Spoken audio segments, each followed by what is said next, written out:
조기 대선까지 이제 42일 남았습니다. 각 정당에선 예비 후보들의 경선이 한창입니다. 네, 먼저 국민의힘 상황부터 살펴보겠습니다. 홍서연 기자, 오늘 국민의힘 1차 컷오프가 예정돼 있다고요?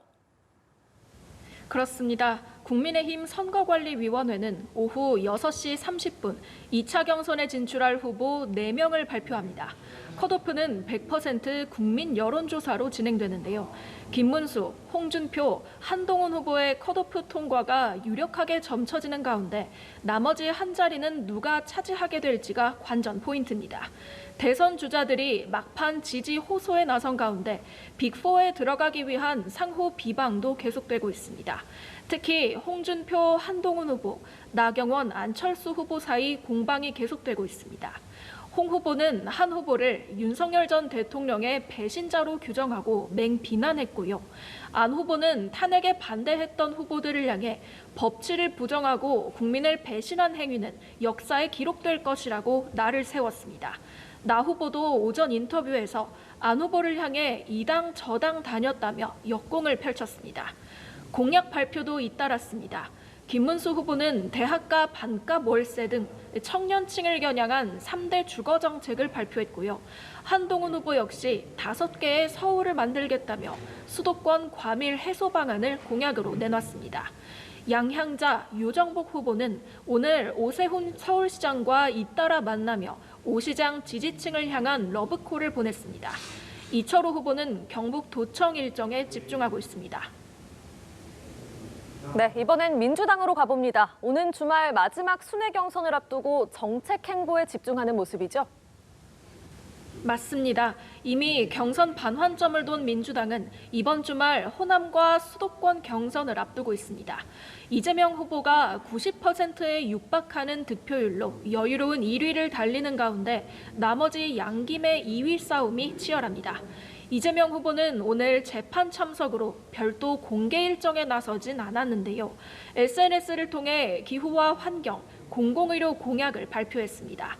이 후보는 국가 차원의 탈플라스틱 로드맵을 세우고 2040년까지 석탄 발전을 폐쇄하겠다고 밝혔고요. 1년 넘게 이어지고 있는 의정 갈등에 대해선 의대 정원을 합리화하겠다며 모든 이해 당사자가 참여하는 사회적 합의를 강조했습니다. 김경수 후보는 호남 당심 공략에 집중하고 있습니다. 전북과 전남, 광주 지역 당원들과 간담회를 갖는 한편 광주의 전통시장도 방문했습니다. 김동연 후보 역시 수도권 민심 공략에 나섰습니다. 어제 호남 지역 공약을 발표한 데 이어 오늘은 수도권 공약과 비정규직 관련 정책을 발표했습니다. 한덕수 대통령 권한대행의 출마설이 끊이지 않고 있는데 민주당에선 한대행에 대한 탄핵 이야기가 다시 나왔다고요? 그렇습니다. 민주당에선 한대행에 대한 집중 공세가 연일 이어지고 있습니다. 한대행이 무소속으로 출마한 뒤 국민의힘 후보와 단일화를 하는 시나리오가 유력하게 거론되면서 일찌감치 견제에 나서는 모습입니다. 오늘 아침 민주당 의원 20여 명은 정부 서울청사 앞에서 한대행 규탄 기자회견을 열었고 조승래 수석대변인도 정부의 관세 협상 추진을 두고 국익을 대권의 마중물로 이용한다며 즉각 사퇴를 촉구했습니다.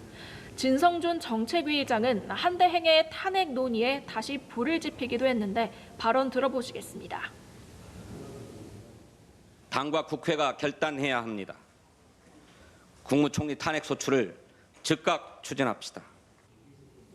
이에 대해 국민의힘 권성동 원내대표는 민주당은 나라와 민생이 어떻게 되든 관심이 없는 정당이라고 비판했습니다. 또 자신 있으면 탄핵하라며 맞받았는데요. 발언 듣고 오시겠습니다. 집권만 하면 된다는 그 생각 외에 나머지 생각이 없는 그런 집단이기 때문에 덮박에 그치지 말고 실행에 옮기길 바랍니다. 당내에선 한대행의 출마 가능성을 예의주시하고 있습니다. 이양수 사무총장은 라디오 인터뷰에서 한대행이 가지고 있는 정치적 위치가 있다며 그 점을 전혀 무시할 수는 없다고 말했습니다. 한편 한대행의 대선 출마를 촉구하는 정치권 외곽 조직 대통령 국민후보 추대위원회가 오늘 출범했습니다. 이 단체는 다음 달 4일이나 5일쯤 한대행의 출마 선언이 확실하다며 여러 증거가 있다고 주장했습니다. 지금까지 국회에서 전해드렸습니다.